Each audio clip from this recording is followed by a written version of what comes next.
Lyla twirled her fork absentmindedly, pushing peas around her plate. Nathan's sharp voice broke through the quiet. Lyla, stop playing with your food.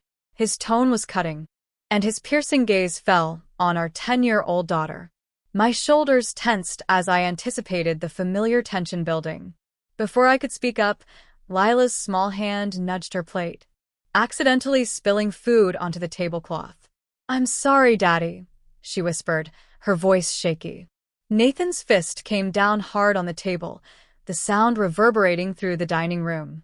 How many times do I have to say this? We do not waste food in this house. Lyla flinched at his outburst. As she adjusted her plate, her elbow brushed against Nathan's prized possession, a signed Babe Ruth baseball. It rolled off the table and landed on the floor with a heavy thud. Nathan's expression froze in shock, his gaze darting to the ball on the ground. Do you have any idea what you've done? He growled, standing up abruptly. Please, Nathan, I said, reaching out instinctively to calm him. It was an accident, but Nathan was already focused on Lyla, his face red with anger. You spoiled little brat. That ball is worth more than anything you could imagine. Lyla began to cry, her small frame shaking. I'm sorry, Daddy. I didn't mean to. Nathan reached for his belt, and my heart dropped. I had seen this all before, the building fury, the punishments, the fear he instilled in both of us. But before he could take another step, Lyla's tears stopped.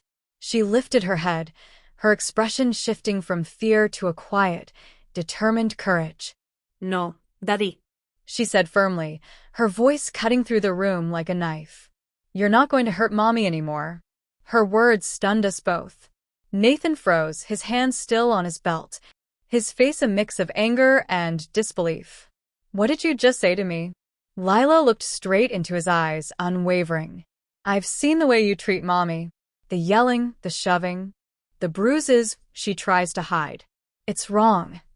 Tears filled my eyes, and I felt the weight of her words pierce through the walls of denial I had built for so long. Every excuse I had made for him, every lie I told myself to justify staying, it all came crashing down. Nathan seemed to deflate, his fury replaced by shock. For the first time, he appeared lost, his authority and control slipping away. Lyla reached for my hand, her grip firm despite her trembling fingers. Mommy, we don't deserve this. You don't deserve this. In that moment, my daughter's bravery became my strength. It was time to face the truth and fight for a better future for both of us. In the surreal stillness of that moment, it hit me like a wave, my brave. Sweet Lyla had given me the courage I'd been too afraid to summon. Her small but defiant stance illuminated a truth I'd been suppressing for years. The power to protect her, to protect us both, lay in breaking free from the oppressive cycle I had been trapped in for far too long. As I pulled Lyla into my arms, holding her tightly against me, a new resolve formed within me. The fear that had ruled my life began to dissolve, replaced by a flicker of hope. Hope for a life where we were no longer controlled by Nathan's anger, where love and safety replaced fear and pain. On the floor lay the shattered remains of Nathan's prized baseball, a symbolic image of the facade that had just crumbled around us. In that moment, I vowed never again to let anyone diminish my worth or instill fear in my daughter. The silence that followed was heavy, like the calm before a storm. Nathan's pacing filled the room with a simmering tension, his every movement brimming with restrained fury. How dare you, he finally hissed, his eyes boring into Lyla. How dare you disrespect me in my own home? Though she trembled, Lyla stood her ground, her voice steady despite her fear. I'm sorry, Daddy, but I won't let you hurt Mommy anymore. Nathan's anger shifted to me, his glare sharper than a knife. Is this true, Janelle? Have you been filling her head with lies about me? My pulse raced, but I squared my shoulders, refusing to back down. No, Nathan. Lyla's speaking the truth. I can't hide it anymore. He took a step toward me, his fists clenched, a menacing shadow of the man I once thought I loved. Pretend? You think this is some sort of game? Before I could respond, Lyla stepped between us, her petite frame trembling with both fear and determination. "Don't you touch her." Nathan froze, his face contorting in disbelief. "How dare you talk to me like that, you ungrateful little brat? Don't you call her that," I interjected, surprising myself with the sharpness of my voice. Nathan turned to me, his expression dark with fury. For a moment, I thought he might lash out, but something in my defiance made him hesitate. "This is all your fault, Janelle," he spat, his voice low and venomous. "You've poisoned her against me." I shook my head, feeling a newfound calm steadying my voice. No, Nathan. "This is your doing. Your anger, your violence, it's what pushed us to this point. Lyla's just brave enough to say what I've been too scared to admit." He opened his mouth to retort, but I held up my hand, cutting him off. "It ends now," I said firmly. "I'm done, Nathan. I won't live in fear anymore. I won't let you control me, and I certainly won't let you hurt Lyla. We deserve better than this." A flicker of doubt crossed his face, a crack in his carefully constructed facade of control. "You can't mean that," he said, his voice less certain now. "I've never been more serious," I replied, my words steady and unwavering. "This is over." Nathan's gaze darted between Lyla and me, the realization sinking in. For years, he'd ruled through intimidation and manipulation. But now that grip was slipping away. The power he once wielded over us had finally shattered, leaving him powerless in the face of our resolve. In that moment, I knew we were free. "You'll regret this," Nathan hissed, his voice dripping with malice. "You'll end up with nothing. I'll make sure of it." I stood firm, a newfound courage steadying my voice. "I don't care about your money, Nathan. All I care about is keeping Lyla safe and breaking free from your control." For a fleeting moment, his face contorted in shock, and I thought he might lash out. But Lyla's quiet but resolute presence seemed to stop him. He shook his head, a bitter laugh escaping his lips.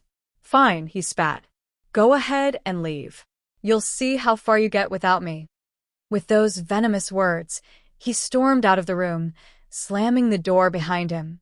Lyla and I were left standing in the debris of our fractured lives, but for the first time, I felt a strange sense of relief. I knelt down, wrapping my arms tightly around my daughter. Tears of determination welled in my eyes. The mask Nathan had worn for so long had been shattered, and I knew there was no turning back. It was time to move forward, no matter the cost. The days following our confrontation were a blur of tension and uncertainty. Nathan would leave the house for hours, returning late at night with the unmistakable stench of alcohol clinging to him. Lyla and I walked on eggshells, acutely aware of his simmering anger, but determined to stay strong. During this chaotic time, I reached out to Mariah, an old friend I hadn't spoken to in years. Nathan's controlling behavior had isolated me from nearly everyone I cared about, but reconnecting with Mariah felt like a breath of fresh air. "Janelle, you can't stay in that house," Mariah said firmly during one of our video calls. Her voice was thick with concern. "This is abuse, plain and simple. You and Lyla deserve better." Tears welled up as I nodded. "I know, Mariah, but it's not that easy. Nathan's threatened to take everything from me. He even said he'd fight for custody of Lyla." Mariah's expression hardened. "That won't happen. We'll figure this out together. I promise, Janelle." Her unwavering support became my lifeline. With her encouragement, I began documenting everything: Nathan's violent outbursts, his threats, and the rare but terrifying moments of physical aggression. I opened a hidden bank account and started saving every spare dollar I could. It wasn't much, but it was a step toward freedom. Lyla and I also began subtly challenging Nathan's dominance in small, calculated ways. We'd forget to lock a door, misplace his belongings, or casually question his decisions when others were around. "What's wrong with you two?" he'd bellow, his face a mask of fury. "Are you trying to embarrass me?" Feigning innocence, I would shake my head. "Of course not, Nathan. We've just been a bit distracted." Lyla would nod solemnly, her wide eyes filled with mock sincerity. Though he fumed and ranted, Nathan never had concrete proof of our quiet defiance. Each small act chipped away at his authority, and for the first time in years, I began to feel the possibility of breaking free. As the weeks dragged on, the tension in our home thickened, suffocating and oppressive, like the air before a violent storm. Nathan's temper became more unpredictable, flaring at the slightest inconvenience. One evening, his anger erupted in a way that sealed the decision I had been wrestling with for far too long. "You ungrateful wretches!" Nathan roared, slamming his fist against the table so forcefully that the plates rattled. "After everything I've done for this family, this is the thanks I get?" Lyla winced at his outburst, her small frame trembling, but I held her hand tightly, grounding both of us. I met his furious gaze, without flinching. "What exactly have you done for us, Nathan?" I asked, my voice steady and cold. "Other than turn our lives into a nightmare?" For a moment, Nathan froze, his eyes widening in shock, as though he couldn't comprehend the defiance in my tone. His shock quickly morphed into fury, and his face turned a blotchy shade of red. I saw the familiar signs of his rage boiling over, but Lila's firm grip gave me the courage to keep speaking. "You can't intimidate us anymore," I said firmly, standing from my chair. "We're not afraid of you. Not anymore." Nathan's expression twisted into a sneer. "You think you can just walk out of here? You won't survive without me. I'll find you, Janelle. And when I do..." I cut him off with a single look, my resolve unshaken. "You'll do nothing, Nathan. We're leaving. Tonight." As Lyla and I retreated to pack our few belongings, Nathan's threats echoed faintly behind us. They no longer had the power to stop me. The time for fear was over. It was time for freedom. Nathan's fury escalated in the following days, his behavior becoming even more erratic. He prowled around the house like a caged animal, his desperation growing more palpable with every passing moment. One afternoon, while Lyla was at school, he cornered me in the kitchen. "You think you can just walk away from me?" he growled, his voice low and dangerous. "After everything I've given you?" I refused to shrink back. "You've given us nothing but pain and misery, Nathan. We deserve better than this." His eyes narrowed, and he leaned closer, his presence looming. "Better," he spat, his words dripping with venom. "You ungrateful woman. Without me, you're nothing." I felt a flicker of fear, but it was quickly overtaken by the strength I'd found in protecting Lyla. "That's where you're wrong," I said, meeting his glare head-on. "We're stronger than you think, Nathan. And we're done being your victims."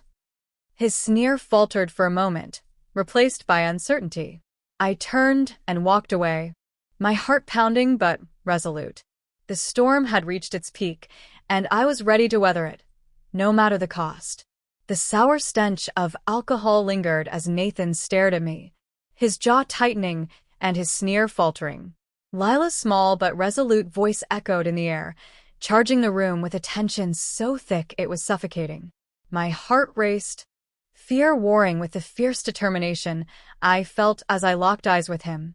"You'll regret this, Janelle," he hissed, his voice dripping with venom. "Both of you will." But his words no longer held the power they once did. I had spent years cowering, tiptoeing around his anger, but this was the moment I knew, truly knew, that I was done living under his control. "No." "Nathan," I said firmly, my voice steady despite the tremor in my hands.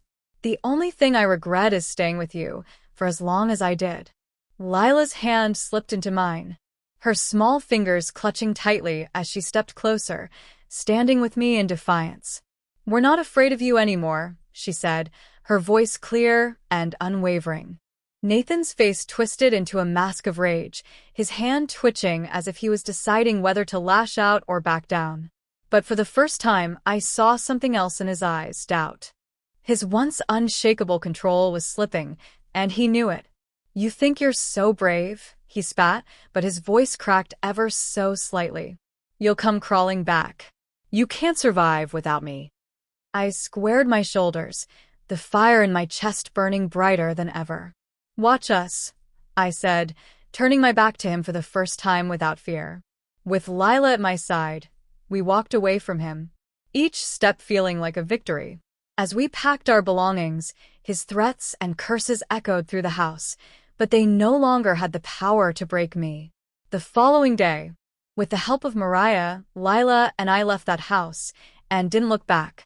The weight of years of fear and oppression began to lift as we crossed the threshold into a new chapter of our lives. The journey ahead wasn't without its challenges, but we faced them together, free from Nathan's shadow. With every step forward, I felt a sense of empowerment, knowing that I had reclaimed control over our lives. Nathan's threats faded into the distance, replaced by the sound of Lila's laughter and the warmth of our newfound freedom. The road ahead was uncertain, but one thing was clear. We were finally free, and nothing would ever take that away from us again. Michael glanced around nervously, as if Nathan might burst through the door at any moment. He leaned closer, his voice low and urgent. "Nathan has been unraveling for months, Janelle. His temper's out of control at work, and his decision-making has been reckless. People are starting to notice. The board is questioning his leadership, and they've asked me to investigate further." I blinked, trying to process the weight of what he was saying. "So, they know he's unstable?" Michael nodded. "They do, and they've seen enough to be concerned. But more than that, they're worried about you and Lyla. I've been asked to offer you a way out, a chance to break free without fear of retaliation." My heart pounded as his words sank in. Could this be the lifeline we so desperately needed? "What kind of way out?"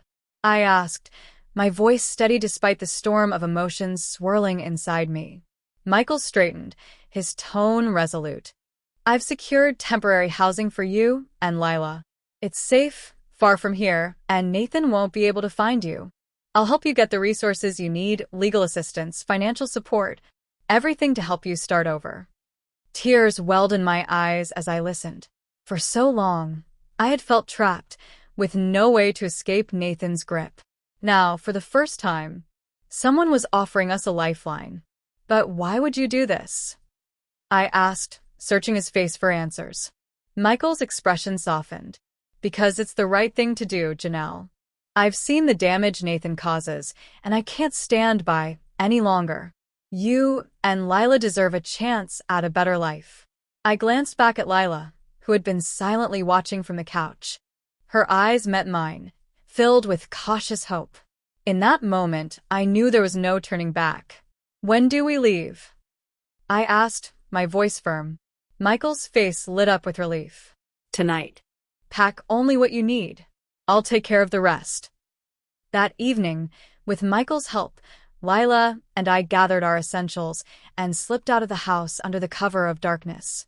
As we drove away, leaving behind the suffocating confines of Nathan's control, a strange mix of fear and exhilaration coursed through me. The road ahead would be difficult, but for the first time in years, it was ours to choose. With Lyla by my side and the promise of safety on the horizon, I allowed myself to hope for a brighter future. We were finally free. Michael's eyes were filled with determination as he spoke. "We've been tracking his behavior for some time now. Every unethical deal, every abuse of power, it's all documented. It's only a matter of time before he faces the consequences." I glanced at Lyla, searching her expression for guidance. She gave me a small nod of encouragement, and I turned back to Michael, my voice steadier than I expected. "What does this mean for us?" I asked. Michael's demeanor softened, a flicker of empathy breaking through his hardened resolve. "It means we want to help you." "Janelle," he said. "You and Lyla don't have to face this alone." The words felt foreign, almost too good to be true. Hope was something I hadn't allowed myself in so long that it felt fragile and distant. "Help?" I asked, barely daring to believe it. "How?" Michael pulled a small flash drive from his jacket and held it out to me. "This contains everything we've gathered, proof of Nathan's actions, both personal and professional. It's enough to ensure he won't have the power to hurt you anymore." My fingers trembled as I took the drive, its small size at odds with the enormity of what it represented. It felt heavy in my hand, laden with the weight of possibilities I had only dreamed of. "Why are you doing this?" I asked, my voice thick with emotion. Michael gave a small, rueful smile. Because someone has to. I've seen what Nathan's capable of, and I can't stand by and let him destroy another life. This is your chance to protect yourself and Lyla, to break free. Tears pricked at the corners of my eyes as I held the flash drive tightly. Thank you, I managed to say, my voice trembling with gratitude. Michael shook his head. Don't thank me. Just promise me you'll use this. Get out, Janelle. And when you do, make sure he can never hurt you again. I nodded, my resolve hardening. I promise. Michael hesitated at the door, his hand resting on the knob. One more thing, he said, his voice low. Nathan is unpredictable. Be cautious. He'll fight to maintain control, and that makes him dangerous. A chill ran down my spine at his words, but I lifted my chin, refusing to let fear take hold. We'll be ready, I said firmly. Michael nodded, a glimmer of relief crossing his features before he slipped out the door. As it closed behind him, I turned to Lyla, who was watching me with wide, questioning eyes. We're going to be okay, I whispered, pulling her into a tight embrace. For the first time in years, I felt the faint stirrings of hope bloom in my chest. Michael's departure marked the beginning of a critical countdown. The flash drive in my hand felt heavier with each passing moment, not just as evidence against Nathan, but as the key to our freedom. As Lyla and I finalized our plans, the stakes felt impossibly high, but so did our resolve.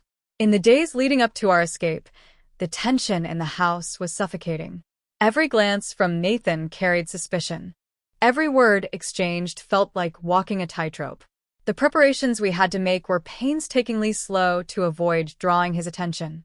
Mariah remained steadfast in her support, constantly checking in on us and refining the plan. Janelle, she said during one late-night call, once you step out that door, you're choosing a better life. Don't doubt it for a second. I won't, I assured her, glancing at Lyla as she methodically packed her small backpack. Seeing her bravery gave me strength. We're ready for this. Nathan, oblivious to the storm brewing against him, continued to oscillate between fits of anger and uneasy silence. His temper flared over the smallest infractions, as if he sensed his grip on us loosening. But his own arrogance blinded him to our growing defiance. Why are you always whispering? He barked one evening, glaring at Lyla and me across the dinner table. Just school projects, I replied smoothly, keeping my voice steady while my heart pounded. He squinted, but when Lyla gave him a wide-eyed, innocent look, he muttered something under his breath and returned to his meal. It was a small victory, but a crucial one. The night of freedom. When the night of our escape arrived, the air was electric with tension. Nathan's anger had boiled over during an argument earlier in the evening, and he stormed out in a rage. The door slamming shut was the signal we had been waiting for. Is it time? Lyla whispered, her voice steady despite her trembling hands. I nodded, grabbing our bags and the flash drive. Yes, sweetheart. It's time. With shaky fingers, I called Mariah on the burner phone. We're ready, I said softly. On my way, she replied immediately. Her voice was a balm to my nerves, a reminder that we were not alone in this. As we waited for her arrival, every sound seemed deafening. The creak of the floorboards, the rustle of the wind outside. Each noise made my heart race, fearing Nathan's premature return. When headlights finally illuminated the driveway, I let out a breath I hadn't realized I was holding. Let's go, I whispered, taking Lila's hand. The two of us slipped out into the cool night air, our bags slung over our shoulders. Mariah stepped out of the car, her expression a mix of relief and determination. You're safe now, she said, opening the car door for Lyla. As I climbed in, I cast one last glance at the house behind us. It loomed in the darkness, no longer a home but a prison we were finally escaping. Mariah drove away swiftly but carefully, leaving behind the shattered remnants of our old life. Lyla leaned against me, her small hand gripping mine tightly. We did it, Mom, she whispered, tears streaming down her cheeks. Yes, we did, I said, my own tears falling freely as I kissed the top of her head. For the first time in years, I felt the weight of hope, not just for safety, but for a future where we could truly live free. And in that car, surrounded by love and determination, I knew we had taken the first steps toward reclaiming our lives. In the days that followed, Nathan's empire began to crumble under the weight of mounting allegations. News outlets reported on his abusive behavior at home and his underhanded dealings in the corporate world. Each article peeled back another layer of the man who had once loomed so large over our lives, exposing him for what he truly was, a tyrant clinging desperately to power. Lyla and I watched the coverage together, her small hand clutching mine as we saw the carefully curated image Nathan had cultivated unravel on live television. Reporters outside his office clamored for statements, their questions cutting through the air like knives. Mr. Moore, do you have a response to the abuse allegations? Will you be stepping down from your position? Is it true your wife and daughter have gone into hiding? Nathan's attempts at damage control only fueled the fire. He issued blanket denials, blaming disgruntled employees and false narratives, but his words rang hollow in the face of the overwhelming evidence. Mom, Lyla said one evening, her voice tentative as we sat on the couch watching yet another news segment. Do you think he'll come after us? I turned to her, brushing a strand of hair from her face. He can try, sweetheart, I said, my voice steady. But he won't win. Not this time. The truth was, I still felt a flicker of fear every time the phone rang or I saw a shadow move outside the window. But that fear no longer controlled me. We had allies now, people like Mariah and Michael, who stood with us, ready to fight if Nathan dared to make a move. Nathan's downfall came swiftly. The evidence Michael had provided, along with testimony from former employees, created an airtight case against him. Lawsuits flooded in, ranging from workplace harassment to embezzlement. His once loyal business associates distanced themselves, leaving him isolated and vulnerable. Then came the subpoena. The court demanded his appearance to address the allegations of domestic abuse. It was the first time in years that I'd felt a glimmer of justice on the horizon. Are you ready for this? Mariah asked as she helped me prepare for the hearing. I took a deep breath, adjusting the files in my hand. Inside were photographs, medical records, and journal entries I'd kept over the years, a silent testament to the pain Nathan had caused. Yes, I said, meeting her gaze. For Lyla, for myself, and for everyone he's hurt, I'm ready. The courtroom was both familiar and foreign, its sterile walls a stark contrast to the raw emotion that filled the air. Nathan sat at the defendant's table, his once commanding presence diminished. His expensive suit and forced composure couldn't mask the desperation in his eyes. When I took the stand, I spoke my truth. I detailed the years of fear and control, the nights I'd cried myself to sleep, and the moment I'd finally decided enough was enough. Lyla's words echoed in my heart, fueling my resolve.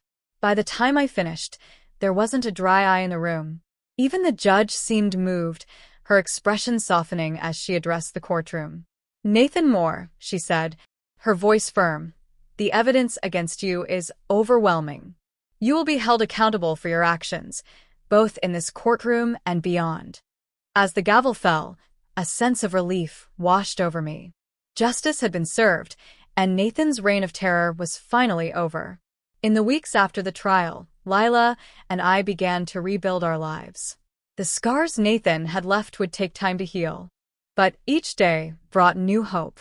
Mariah helped me find a small, cozy apartment where Lyla could decorate her room with bright colors and her favorite posters.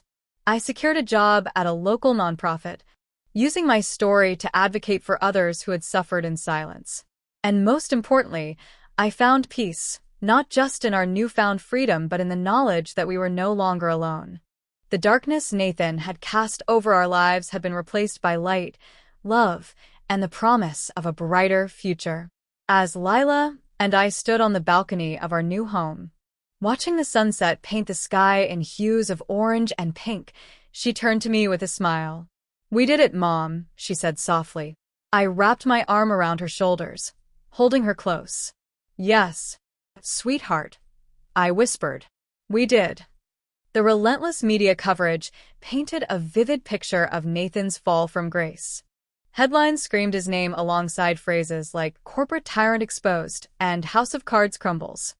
Each new scandal unearthed served as another nail in the coffin of his reputation. Former employees and associates came forward with damning testimonials, detailing years of exploitation and abuse.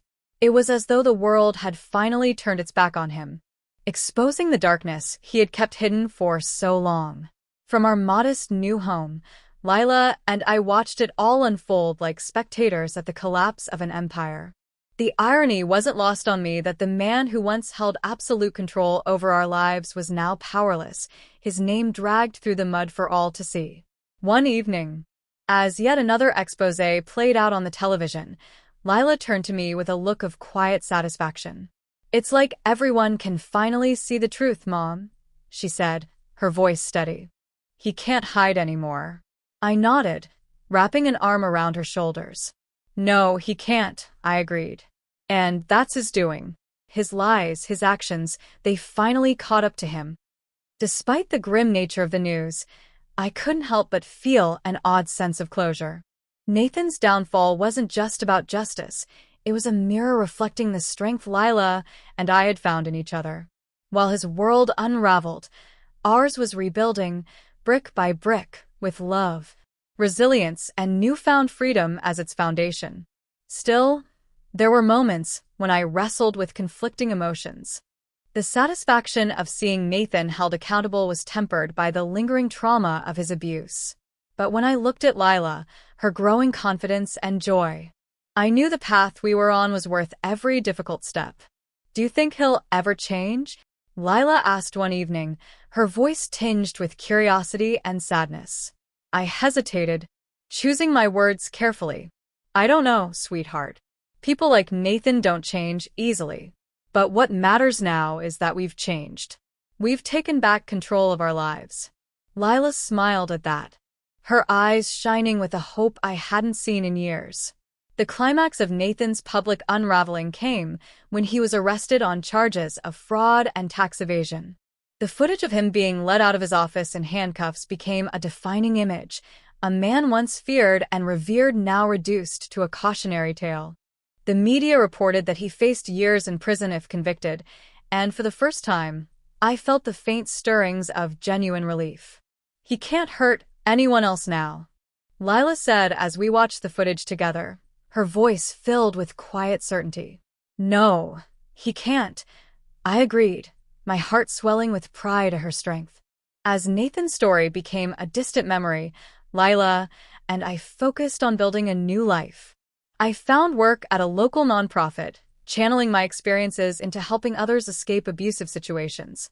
Lyla thrived at school, her laughter filling our home as she rediscovered the joy of simply being a child. Nathan's empire may have crumbled, but we had emerged from the wreckage stronger than ever. The chains he had bound us with were broken, and in their place stood a bond between mother and daughter that no storm could ever shatter. "Are you happy, Mom?"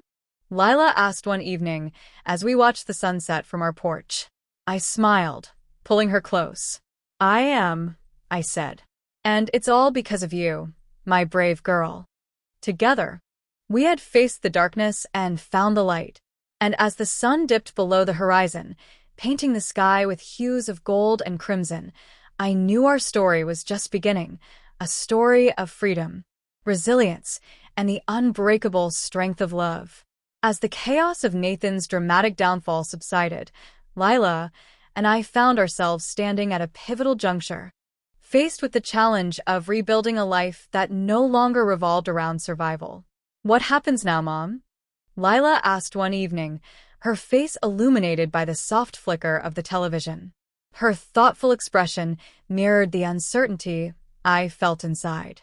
I took a deep breath, contemplating her question. For so long, our every decision had been rooted in escaping Nathan's grasp and holding onto the fragile hope of freedom. Now that we had finally achieved it, the possibilities ahead seemed both overwhelming and thrilling. "Wherever we want to go, sweetheart," I replied, brushing a strand of her hair away from her face. "This is our chance to start over." A faint smile touched Lila's lips, and for the first time in years, I caught a glimpse of the carefree child she once had been before Nathan's tyranny overshadowed her childhood. "I think I like that idea," she said softly, her eyes sparkling with cautious optimism. Over the next few weeks, we made the bittersweet decision to move on from Mariah's home. Her unwavering kindness had been our lifeline, but Lyla and I knew it was time to stand on our own 2 feet. We needed a clean slate, a place where we could begin again without the constant reminders of our past. Thanks to the evidence gathered by Nathan's former colleagues, I managed to negotiate a modest settlement from his collapsing empire. While it wasn't enough to erase the scars he'd left, it provided us with a foundation to build upon, a chance to start fresh. With that, Lyla and I packed up our few belongings and set off for a new town, one untouched by Nathan's shadow. The journey was bittersweet, tinged with the weight of the past but buoyed by the promise of a brighter future. Our new apartment was small but cozy, filled with potential and possibilities. As we unpacked our belongings, arranging the little we had in our new space, I couldn't help but feel a swell of pride. Every box unpacked, every corner of the apartment decorated, felt like a triumph over the life we had left behind. "I like it here," Lyla said as she carefully placed a photo of us on the windowsill. Her voice carried a warmth that reminded me of how far we had come. "Me too," I replied, wrapping an arm around her. "It's not just a house, Lyla. It's our home." The path that had brought us to this point had been anything but easy. It had taken immeasurable strength to break free, courage to face the unknown, and resilience to press forward despite the odds. Now, for the first time in years, the future felt like something to look forward to rather than fear. Together, Lyla and I were ready to embrace it, one day at a time. "Are you happy, Mom?" Lyla asked one evening as we sat side by side on our worn but comfortable couch, the aroma of takeout pizza filling the air. I glanced around at our modest apartment, the mismatched furniture, the chipped paint on the walls, and the little personal touches we had added to make it ours. To anyone else, it might have looked like a life of compromise and struggle. But for me, it felt like the first true taste of freedom and peace I'd experienced in years. "Happier than I've been in a very long time," I said softly, pulling her close. Lyla leaned into me, her head resting on my shoulder as she let out a contented sigh. "Me too, Mom. Me too." In the months that followed, Nathan's name faded from the headlines, his scandals and disgrace replaced by newer, fleeting stories. But for Lyla and me, the impact of his actions lingered in the form of scars, some visible, others deeply etched into our hearts. Yet, instead of letting those scars define us, we drew strength from them. They became a reminder of what we had endured, and more importantly, what we had overcome. When doubts or fears crept into my mind, I would look at Lyla, her bright laughter filling our tiny home, and remember why we fought so hard to escape. We had not just survived Nathan's reign of terror, we had thrived in its aftermath. I watched with pride as Lyla blossomed into a confident, kind-hearted young woman. Her resilience inspired me every day, and together, we began to build a future we could call our own. Nathan's power and influence had crumbled into nothing, reduced to a distant memory. But from the wreckage of that life, Lyla and I had risen, stronger than ever. Like a phoenix, we had emerged from the ashes of our pain, ready to soar toward a future defined by love, hope, and the unbreakable bond we shared. And as I sat there that evening, holding my daughter close, I realized that whatever challenges lay ahead, we would face them together. Unbroken, unstoppable, and forever free.